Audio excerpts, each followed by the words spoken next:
Welcome back to another exciting episode of Cyber Defense TV. I'm your host, Gary Malewski, the publisher of Cyber Defense Magazine, and I have a very special guest today, Matthew Hickey. He is the co-founder of Hacker.House. Matthew, welcome. Thank you. Thank you for having me on. So you know more about hacking than most people. And you've even shown me some things that I don't know if I want to put on camera. But Okay. Tell us what's going on in the world of hacking and maybe help educate our viewers as to what they might want to do to get one step ahead of the next threat. Well, I think that we're seeing a lot of the same kinds of attacks that corporations are seeing and the general public and individuals are seeing themselves. Hacking is continuingly pushing out new attacks and new ways of monetizing computer resources. So ransomware, a big heavy push in financial drive to monetize hacking attacks and hacking attempts, because it's kind of driving a new cybercrime wave effectively. People are making a lot of money out of this, and unfortunately it's not as complicated or as difficult for them to do as we'd like. So there was an attack recently on a company called Dyn, and they're one of the DNS providers for Spotify and Twitter. East coast of the U.S. was taken down for a little while on the internet, and the attack was very interesting. What happened was somebody wrote some malware to exploit a vulnerability in wireless routers that are in cable, people's homes from cable operators. And then those wireless routers, or routers as we say in England, they were connecting to Dyn in such frequent connections and flooding, and people weren't even home using their cable modems, that it caused about 700 megs a second of traffic, and they weren't prepared for that. And I've heard a lot of the DDoS equipment, it now has to go up to a gig a second. Why does that kind of thing happen, and who would write that kind of code? So that kind of code can be written by all kinds of individuals. Perhaps sometimes it's done by hobbyist researchers, other times it's done by curious individuals, but increasingly more common, that kind of code is written by people whose intention is to disrupt service, who is to monetize in some way. Sometimes it might start small and innocuous. I want to take out a couple of systems, but once that kind of starts to drive into something bigger and can grow then into a business, it's very easy to see how someone with a bit of skill could perhaps fall along the wrong path and pursue crime as opposed to more legitimate income. So that skill would have. Once they've created this DDoS botnet, they actually can rent them out, and this is monetization? Yes, of course. So, cybercrime is like any other business, really. It's a subject to profit, subject to loss. Attackers, they get defeated by Lockheed Martin's kill chain because it accurately looks at the cost metrics for people launching attacks as well. The problem with things like IoT and DDoS attacks is that, these botnets are being built with admin 1, 2, 3, 4, 5, 6. I recall the attack you were speaking of and the method of propagation. This wasn't somebody writing remote advanced heap overflows, requiring all kinds of things. It was very basic telnet. Admin 1, 2, 3, 4, 5, 6. And this mass proliferation of integrated smart technology that's wide open to these very basic attacks. It's an easy playground. It's an easy cutting your teeth ground for inexperienced criminals to mass attack a platform, and immediately you have a load of bandwidth. The attacker's next thought is, how can I make money from this? Is it intercepting the traffic? Is it using that traffic to overload other systems? Is it the data on the network?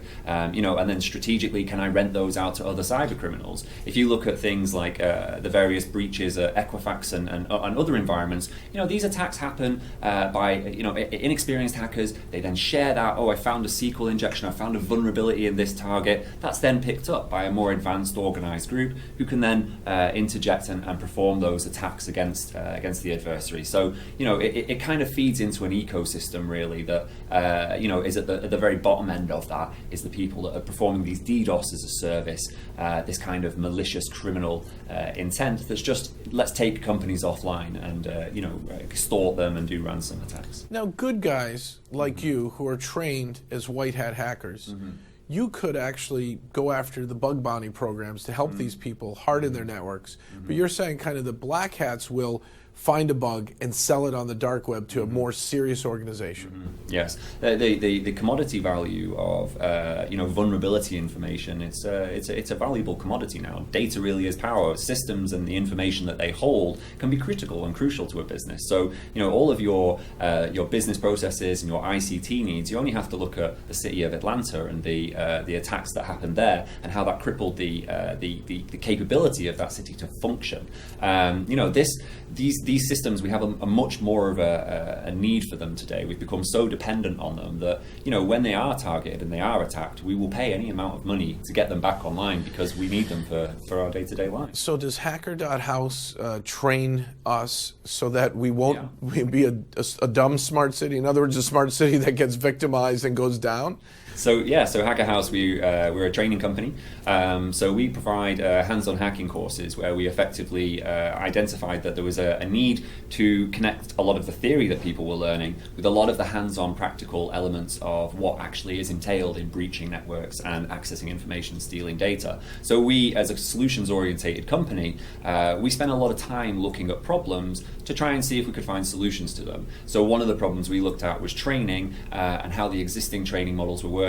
And we tried to create something that allowed continuous learning, to allow students an environment to continue and grow those skills, to limit the class sizes directly, to ensure that there was a good transfer of knowledge, to give as much experience and as much information passed on to students in that time. And we know that you can't turn master hackers in 4 days, right? But what we can do is teach you the necessary basics and the methodological approach that is used in day-to-day testing practices. So we teach the core competencies of internal infrastructure, external infrastructure, web application, looking at a range of different varieties of exploits, how they function in a real-world setting. We don't dance around it. We teach people real-world practical skills that they could use to breach into networks. And we believe that empowers people to understand how computers are broken, why they are flawed, so we can build better ones. So, it's about understanding where the risks are by breaking it apart, seeing how it works, and then putting it back together in a way that, maybe that's relevant to our job. We're database administrators.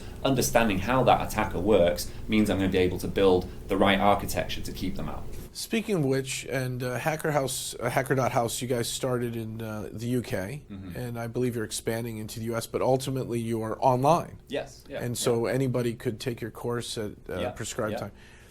In the UK, we had the NHS breach. Yep. We had the SMB1 vulnerability floating around in Windows for too long. 1,400 computers get hit with something we would call a ransom worm. But it didn't ask for a lot of money. It didn't want a lot of money, and I was a little surprised. Did you think that was a nation-state attack? Did you ever look into that? I mean, attribution seems so difficult lately. I mean, when nation-state groups play, they play with the goal of planting false flags. You only have to look at things that have come from Vault 7, from the Shadow Brokers leaks. I mean, some of the exploits that we've ripped apart and looked through and done our analysis on, they're forensically aware. They are designed to be used in field operations for the purposes of espionage. They are not toys designed for people to deface websites. These are active field operations tools with advanced, anti-heuristics, anti-behavioral analysis, anti-reverse engineering tricks. A lot of engineering time and money has gone into developing these kinds of capabilities. So when you have these kinds of elephants fighting, right, it's the ants that are getting squished. So it's our home consumers routers, it's our personal firewalls, it's our desktops, and we're all getting swept up in this situation. So when WannaCry is launched, you have to look at it. Look, we said the payment method didn't work. We said it didn't work as a ransomware. It was buggy, there was problems with it, it shouldn't have been pushed out there. It looked like someone was just being disruptive. And when you have a window of time and the intelligence is lost and there's a time to do something, striking a lot of damage and causing a lot of disruption with a badly engineered worm that does damage, it made them some money. And maybe that was enough for them, who knows, but they certainly caused more destruction than they did profits.